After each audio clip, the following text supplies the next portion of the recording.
স্নেহাশিসদা, আগামীকাল Bengal pro T20 লিগের শেষ দিন, ফাইনাল ম্যাচ। ম্যাচের যা কোয়ালিটি তা কিন্তু উত্তরোত্তর বেড়েছে এবং ফাইনাল ম্যাচ ঘিরে মানুষের মধ্যে আগ্রহ রয়েছে, সেটা দেখাও যাচ্ছে।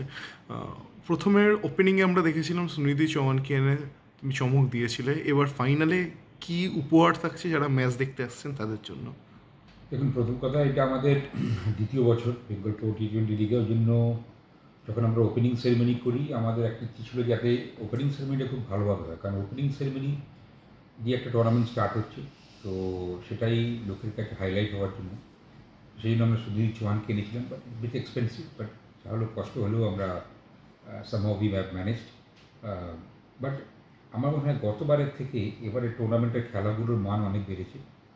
তার একটাই কারণ হচ্ছে প্লেয়াররা অ্যাডজাস্ট হয়েছে। কারণ গতবারে যখন আমরা বেঙ্গল প্রো টি20 করি, এই টুর্নামেন্ট করি, তখন ম্যাক্সিমাম প্লেয়ার্স যারা বড় মাঠে খেলতে সেরকমভাবে অভ্যস্ত ছিল না।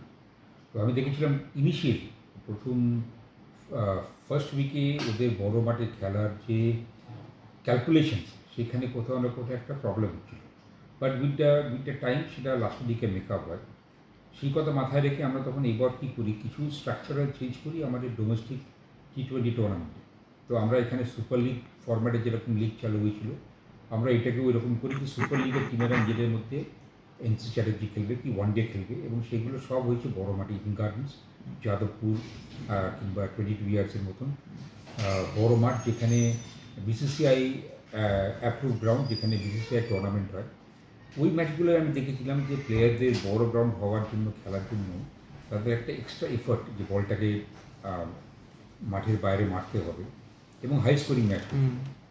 এবার আমরা যখন সেকেন্ড ফেজে এলাম, দেখলাম যে ওইটা একটা প্লাস পয়েন্ট হয়েছে প্লেয়ারদের জন্য, কারণ এবার তুমি দেখবে যে অনেক ভালো ভালো ম্যাচ, হাই স্কোরিং ম্যাচ হয়েছে। যদিও এবার একটু, যেহেতু আর্লি মনসুন, অনেকগুলো ম্যাচ ছোটো ছোটো ম্যাচ হয়েছে, 9 ওভারের ম্যাচ, 8 ওভারে খেলা হয়েছে, বাট খেলা হয়েছে। এবং আজকেও দেখুন, আমরা যখন সেমিফাইনালে বসে আছি, তখন উইনিং টার্গেট প্রায় 180। তো আমার এটা ইজ ভেরি গুড সাইন।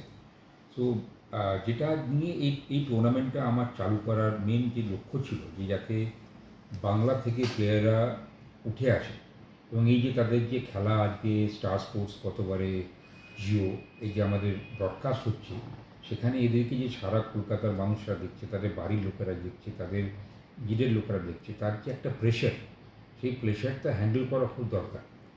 খালি মাঠে খেলার প্রেশার নেই, কারণ আমি কেউ দেখছি না, বা যখন আমি জানি যে আমাকে টিভির সামনে বসে 20-25 লাখ লোক খেলা দেখছে, তখন কিন্তু একটা প্রেশার কোনো না কোনোভাবে একটা নিজের ওপর চলে আসে, এবং সেই প্রেশারটা যে যত তাড়াতাড়ি হ্যান্ডেল করতে পারবে, সে তত নিজেকে আরও সাকসেসফুল জায়গায় নিয়ে আসতে পারবে। তো আমার মনে হয় এই টুর্নামেন্টটা আরও যত এগোবে, এখান থেকে প্লেয়ার আরও উঠে আসবে, আরও নতুন নতুন ছেলে উঠে আসবে। রাস্তা, কালকে কিছু কি চমক থাকছে? অ্যাজ সাচ সেরকম কোনো বড় ধরনের কোনো ধরনের আমরা অনুষ্ঠান করছি না, বাট আমরা একটা সেকেন্ড, যখন মেন্স ফাইনাল হবে, তার যে ব্রেক হবে, সেখানে আমরা একটা 3-4 মিনিটের লেজার শো রেখেছি, আর after the match fireworks আছে।